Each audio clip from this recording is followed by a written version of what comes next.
Welcome, friends. This is Archangel. So, if you have a Y chromosome, your life is devalued and deemed disposable. My mission is to educate and liberate the broken, the beaten, and the damned. Should be easy, right? Males unite and reject slavery and gynocentrism. Are you male? Then you have a place at Liberation Y, because in this world, sex supersedes all else. Color, race, religion, creed, favorite foods, etc. Apparently, I am too naive about this elementary, self-explanatory proposition. I have noticed a disturbing trend amongst awakened or awakening males to invoke race or ethnicity, which puts males at each other's throats yet again. Really?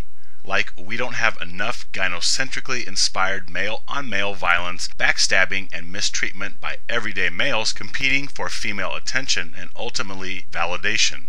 Devalued males make war against each other, and it stymies all male re-empowerment or advancement.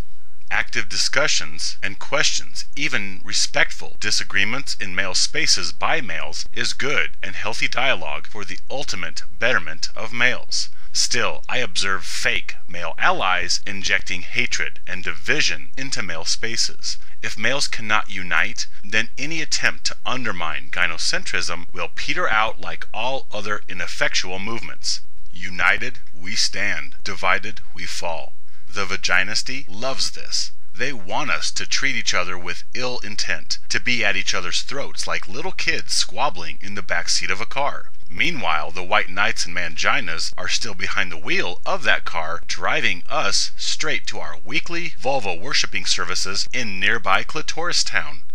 United we stand, divided we fall. While we are preoccupied with race or ethnicity or religion, in the interim, males are still being raped by divorce, we still mutilate infant male genitalia, and males still die daily for female welfare.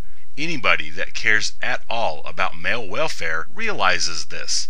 Thus, we can safely assume that pot stirrers or discord instigators are not here for male welfare, but rather for personal ulterior motives.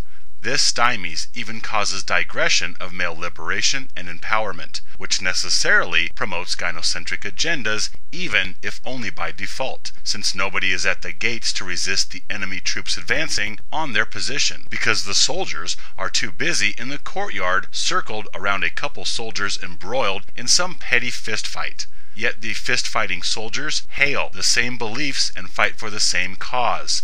Meanwhile, the war machines stand ready outside the castle walls to lay waste to the cause that the soldiers have forgotten as they fight amongst each other. We need momentum. We need solidarity. For crying out loud, males have been at each other's throats for the entire history of this pathetic planet. Even among males who have taken the red pill and understand more than anybody how abused males are, how much we truly need each other, and the mechanisms behind male-on-male antagonism, even these males get involved in mudslinging at each other rather than getting out the message, regardless of what others are saying about them. The same old record of male-on-male abuse plays out. I mean, good God, can we not even band together for male welfare?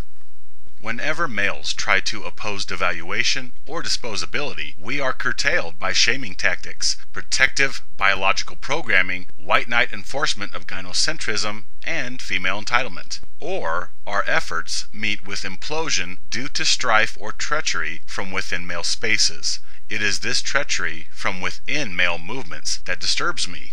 It suggests that we have a bunch of posers here who do not care about male welfare. And since my passion is male liberation from devaluation and disposability, as well as male welfare and empowerment, all those who deny, distract, or stymie male interests now become my opposition regardless of what they claim regarding sympathies for males.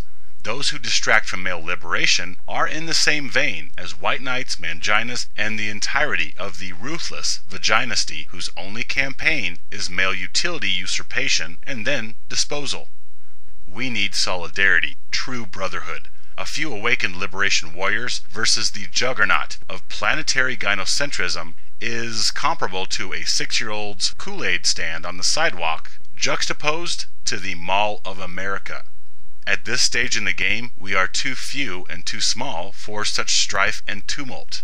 United, we are a force. Thrusting a large rock into water will make more impact than fracturing that large rock into pea pebbles and tossing them into the same body of water. Do we really want to fracture our woefully small Kool-Aid stand because we have a few troublemakers pitting us at each other's throats over race or color? Really? So are we going to splinter into Hispanic liberation and Black liberation, White liberation and Asian male liberation, or table tennis playing Jewish male liberation? Are we going to splinter and cripple the united goal of all males as being devalued and disposable because we proffer that a white man cannot comprehend the experiences of a black man, or because a black man cannot understand the torments of being a Mexican male, and a Mexican male cannot comprehend the torments of being an Asian male, and none of these can understand the experience of a juggling, agoraphobic Samoan male with Hindu sympathies?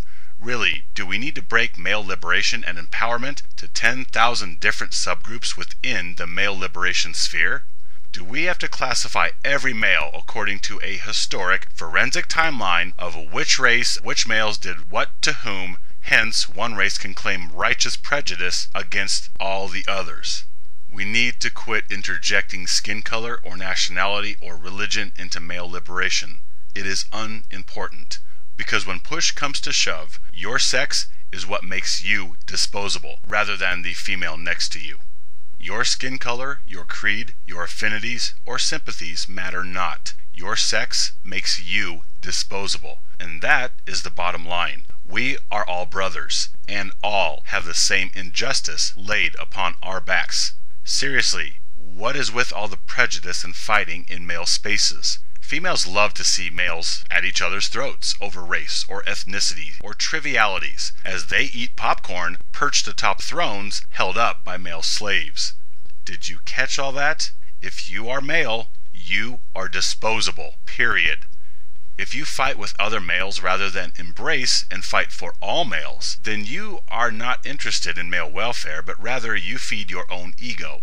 I pride myself as accepting of all, regardless of externals. I am not white. I am not American. I am male, by courtesy of my Y chromosome, and hence I am abused and devalued like every other male. And thus I am here to educate and help my brothers.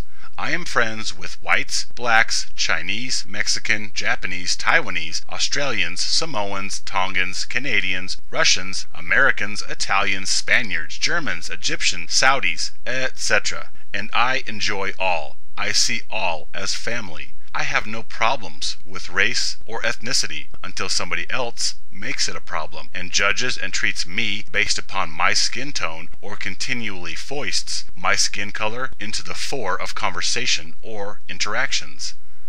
When another male can't get past skin color because they harbor ill will or have been propagandized into believing that crackers are evil tyrants with unchecked privilege, for example, this hinders our camaraderie, and that saddens me. I have forgotten about all divisions until somebody else makes it an issue. I am a pretty universal soul. I've had a black man tell me that I have a black man's soul in a white man's body. Now, perhaps I am too naive, too idealistic in our bigoted world. In fact, if people want to split hairs, white males are at the bottom of the barrel. If you are male, abuse and utility usurpation is aimed squarely at you. If you are a white male, abuse, utility usurpation, and societal hatred is aimed squarely at you. White males do not have the assistance of affirmative action, for example. And really, in today's world, who doesn't hate the white man? He has enslaved blacks, used Asians and Mexicans, stolen from natives, and of course, we are told daily that he has oppressed women, all women. I have observed an increased hatred of white males. The white male is becoming the minority. So if we want to draw conclusions based upon characterizations of various male subgroups, white males are the most loathed, the worst of the worst. Now, I could invoke the no-walt argument here, that not all whites are like that.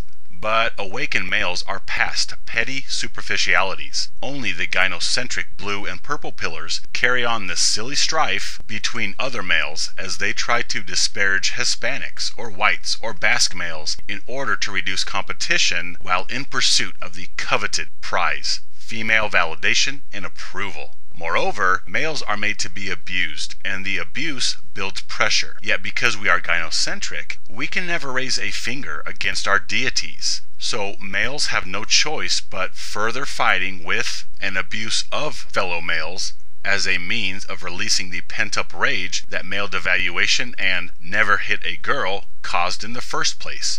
Now, I do not say any of this to further incite tension, but rather to suggest that we can squabble like little children within the various sub-classifications we divide human males into, or we can stand shoulder to shoulder with our brothers and reject abuse. Race, creed, ethnicity, religion, all be damned. I care about awakening males to devaluation and disposability. Every male is welcomed into the warm arms of Liberation Y. Well, except the males that enable gynocentrism and male disposability. These males constitute my nemesis. Gynocentrism is like the muddy shoes that these males must take off before they can come in. Brothers, let us quit with infighting and attacking fellow male empowerment warriors. We all have a common goal to end male devaluation. We need to quit inciting tumult with race or ethnicity or creed. Brothers, we need to unite. Only trolls or posers attack fellow male empowerment warriors. The only division I see in humanity is those that enable male disposal and the expendables themselves. And since most expendables and expendability enablers are one in the same, meaning that males actively contribute to their own disposal through any number of gynocentric facets, thus, when all is boiled down to brass tacks, I only see two divisions in the human male: those who enable male devaluation and those who oppose it. Are you my brother in arms fighting injustice, or are you my opposition observing me from the scope of your vaginisty rifle? Everything else, color, creed, ethnicity, favorite colors, food preferences, nose shape, number of scholarly degrees, all else is simply unique details of brothers already awakened or of those that I seek to awaken. Liberation Y is for all those beings who possess a Y chromosome, because all who possess said chromosome are devalued and deemed expendable, whether they want to face this reality or not, including the alphas. All Y chromosomed are disposable utilities. Liberation Y is the haven, the resistance, the cure, and the place beyond abuse for all Y chromosomed. Brothers, we either unite or we fall. Because at the end of the day, one thing remains true. When the Titanic goes down, all males, no matter color or creed, all will be treading water right next to each other as they watch the lifeboat full of females drifting away. My brothers, I care about you. Stand with me, live free.